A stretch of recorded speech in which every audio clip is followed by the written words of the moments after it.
Précédemment, dans Presque Normal. Plein d'affaires. Va checker.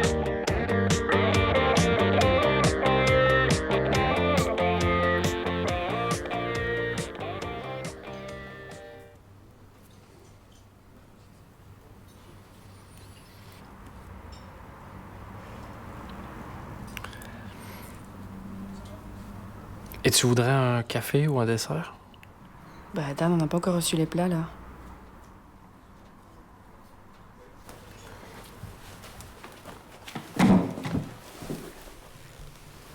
Hey. Coucou. Sinon, c'est quoi que tu voulais me dire de si important, là? Je voulais te dire que je suis désolé. Pour? Tu penses pas que j'ai des raisons d'être désolé? Oh, si. C'est juste que je me demandais, parmi le petit milliard de raisons, laquelle t'allais me sortir, là. C'est vrai que j'ai un peu foiré dernièrement. Attends, dernièrement? Définis un peu dernièrement. Depuis qu'on se connaît? Voilà. C'est vrai que louer un enfant... Et quand je repense au fait que je t'ai forcé à m'épouser aussi, c'est pas... Sur un plateau télé, devant tout le monde. Pas idéal. Mmh. Je sais pas, je suis fatigué, tout ça. J'ai envie de quelque chose de doux, j'ai envie de quelque chose de calme. J'ai envie de t'offrir quelque chose. Oh, mon Dieu. Un poisson rouge. Mon ex est un poisson. Qu'est-ce que tu fais? Non. Amel, Non. je voulais t'offrir ceci. OK. Je sais que je t'ai fait des promesses que j'allais pas pouvoir tenir. J'en sais rien si on va pouvoir s'aimer toute la vie. En fait, je sais même pas si tu m'aimes maintenant. Mais il y a des choses que je sais. Je sais que je t'aime aujourd'hui.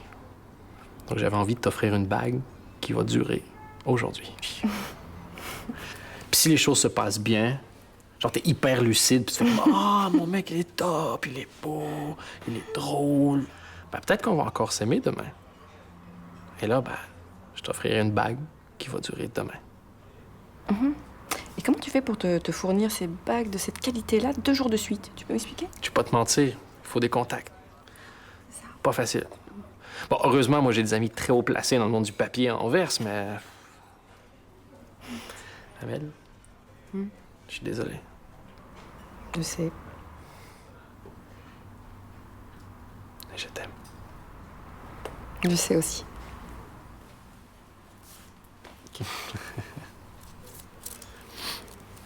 Bouge pas. Attends. Aïe. Ton dos est bizarre. Mais non, c'est ce truc qui... OK. Ah, c'est pas si mal. Ça te va bien, je trouve. Merci.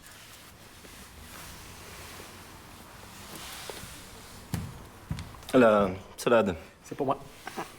Et la salade? C'est pour moi. Merci. Je vois que madame a beaucoup de chance. Encore un acteur raté, ça. T'inquiète. Ah, certainement. Bon, bah, bon app. Voilà. Hein? La salade, c'était moi.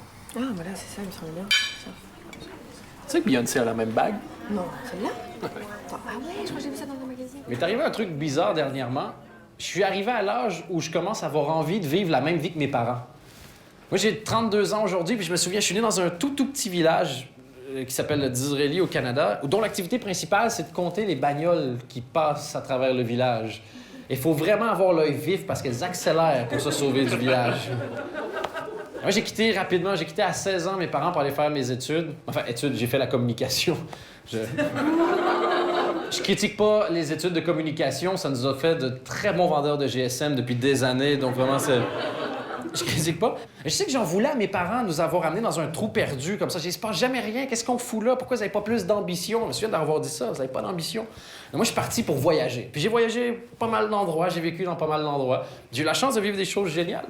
Puis pour ça, les années sont passées. Puis moi, j'ai 32 ans maintenant. Il faut que je décide ce que j'ai envie de faire avec le reste de ma vie. Puis je dis, qu'est-ce que je... C'est quoi mes rêves? Qu'est-ce que je rêve de faire? Est-ce que je veux vraiment rester en ville où toutes les activités que tu as, c'est guetter la sortie du nouveau resto, puis au bout de 50, ben, tu te rends compte que c'est juste de la nourriture dans une assiette? Est-ce que je veux toujours guetter le dernier film qui sort? C'est quand même que du monde qui bouge sur de la pellicule. Puis Là, j'essaie d'imaginer ça pouvait être quoi mon rêve. Puis là, je voyais genre une maison en campagne. Genre, ah, ça peut être bien ça, où il y a de l'espace. Ou l'heure de pointe, c'est juste quand les canards crient plus fort. Tu vois, ça reste calme. Ou tu sais, tu vas travailler, tu rentres, tu fais du sport, je sais pas, t'es en famille, t'es heureux, t'as du temps, t'es détendu. Puis je commençais à lister toutes les choses que je voulais. D'un coup, je fais shit. En fait, si je vis la vie que mes parents ont vécue, je vais dire cool, j'ai réussi ma vie. Là. Et je sais ce que je vais faire. Si j'ai des enfants, je sais que vers 16 ans, ils vont vouloir partir de la maison en disant ah, pourquoi tu nous as amenés dans un trou perdu, papa? Je vais faire ah, vous avez raison, allez-y, vivez vos trucs. Puis quand ils vont fermer la porte, moi, je vais aller dans leur chambre, puis je vais fermer la porte. Parce que je sais que je vais pas vouloir bouger la chambre. Parce que comme ça, quand ils vont revenir à la maison, genre dans 10 ans, en disant ah, papa, t'avais raison, je vais dire ah, je sais, ta chambre est par là. T'as un endroit où tu peux rester. J'ai fait pour toi exactement ce que tes grands-parents ont fait pour moi à l'époque.